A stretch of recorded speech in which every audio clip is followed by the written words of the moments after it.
La souris tombée du ciel. Ce matin, Sophie la souris est sortie de son trou en disant à sa mère « Je vais grignoter toute seule, je suis grande maintenant. »« Faites attention, » dit sa mère. « Mais oui, » dit Sophie. Et elle s'en va trotter dans le grand pré. Mais au lieu de s'abriter de ci, de là, tous les pissenlits, ou sous les touffes de trèfle, elle gambade en faisant la follette.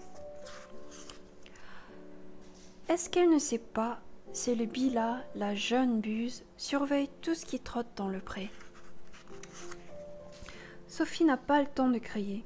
La buse est tombée sur elle. Crac, un bon coup de bec et Bila s'emporte dans ses serres.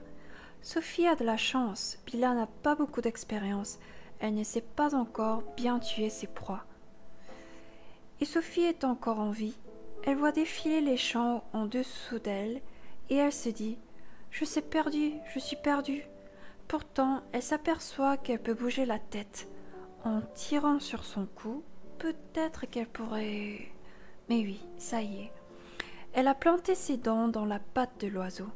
Bila la buse sursaute, elle écarte les serres et Sophie s'échappe en gigotant. Elle tombe maintenant, elle tombe comme une pierre. Sophie accroche une branche d'arbre, puis une autre encore, et elle atterrit sur l'herbe évanouie. Quand elle se réveille, elle essaie de bouger. Sa patte lui fait mal. Lui a blessé le dos. Elle saigne. Elle crie. Au secours, au secours. Un lapin sort le nez de son terrier. Qu'est-ce qu'il se passe? Sophie raconte. Je suis tombée de très haut. Une buse m'a emportée et je me suis fait mal à... Le lapin écoute à peine. Il dit « Oh là là, j'ai des éboulements dans mon terrier, je suis très occupé. Va voir le rat, sous le sol, il saura te soigner. » Et voilà le lapin reparti dans son terrier. Alors Sophie part en boitillant le long de la rivière. Elle marche longtemps et elle arrive enfin à la porte du rat. Le rat ouvre en disant « Qu'est-ce que c'est ?» Sophie répond « Je suis blessée à ma patte et ma patte... » Le rat dit « Je vois, entrez. » Le rat regarde les blessures de Sophie tout en grognant. « Je ne sais pas ce qui se passe, tout le monde tombe en ce moment. » Sophie s'explique. « Moi, c'est parce que la buse, mais le rat n'écoute pas. » Quand il a fait le pansement, il dit seulement « Vous êtes jeune, reposez-vous. Dans quelques jours, vous serez guerrier. » Sophie le remercie et elle s'en va. Voilà Sophie dehors, avec sa patte bandée. La nuit va tomber. Elle est toute seule dans le froid, perdue, sans abri et sans rien à manger. Un hérisson s'arrête et lui demande « Pourquoi pleures-tu, petite ? J'ai mal à la patte. Va voir le rat et j'y suis allée, mais j'ai toujours mal. » Le hérisson dit « C'est normal, ça m'est arrivé.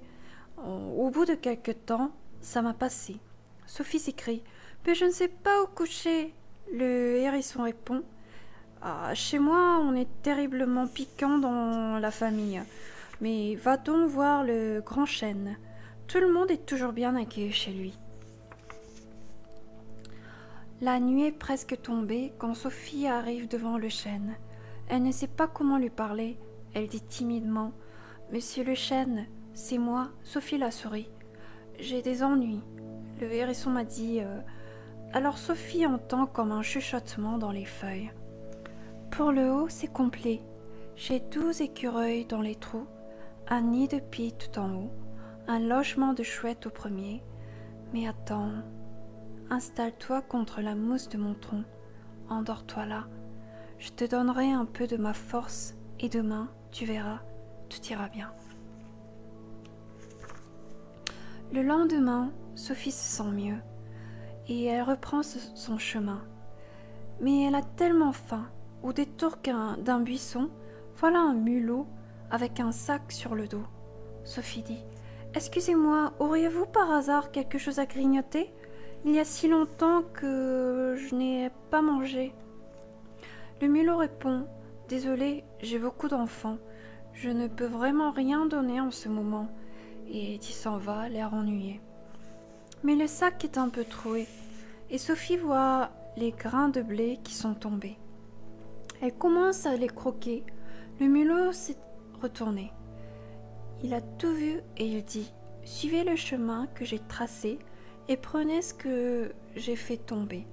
Je ne savais pas que je pouvais quand même donner un peu de ce que j'avais. » Sophie grignote le blé. Sophie se régale. Elle avance d'un grain à l'autre et tout à coup, elle se cogne contre un moineau, lui aussi en train de picorer un grain que le mulot a laissé tomber. Sophie demande « Vous avez tout picoré ?» Le moineau a le bec rempli de blé. Il a bien du mal à parler. Il répond « Bien sûr, et c'était délicieux. » Sophie dit « Eh bien, tant pis pour moi. Mais pouvez-vous, s'il vous plaît, me dire si vous connaissez le pré du ruisseau brun ? Je suis à côté. Je suivais la piste des mulots dans l'herbe, le long de l'eau, et veux chérir vite arriver. » Sophie a suivi la piste des mulots dans l'herbe, le long de l'eau, et elle est arrivée devant la porte de son terrier. Elle crie « Maman, je suis là, et me voilà. Une buse m'avait emportée, mais elle ne m'a pas tuée. Je suis tombée du ciel. Je suis là, c'est moi. » Quelle fête pour le retour de Sophie. Sophie dîne de bon appétit le soir en se couchant.